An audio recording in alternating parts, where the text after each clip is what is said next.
really happy that some of the students are asking really good questions and they are asking doubts. That's why I'm creating this rotate command video.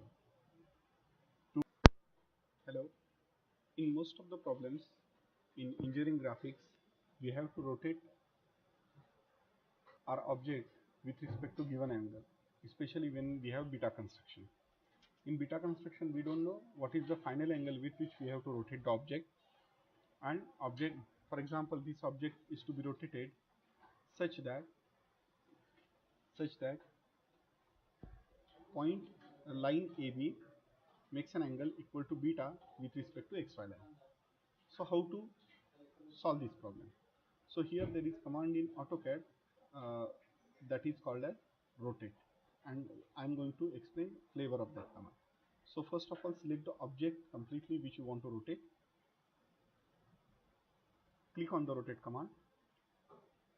Then you have to select the base with respect to which you have to rotate your object. So select the object. Then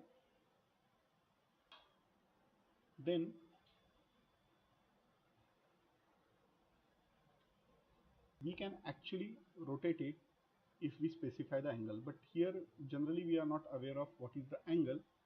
So idea is that in this case we have to say we have to rotate it with respect to reference. So click on the reference.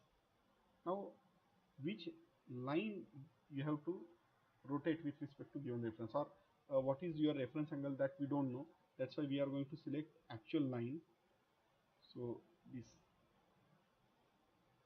here A B is actual line which we are going to rotate, but we are not sure what is angle. That's why we are going to give points to it. So let us click on the points, and then we are going to say my final rotation points are, this should be reference point and this should be final point. And now this complete object is rotated. So in order to confirm it,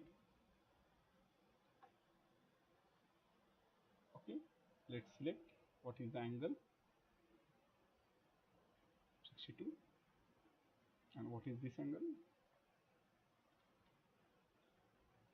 62. So we have rotated it with reference angle. So this is the rotate with reference command. Thank you.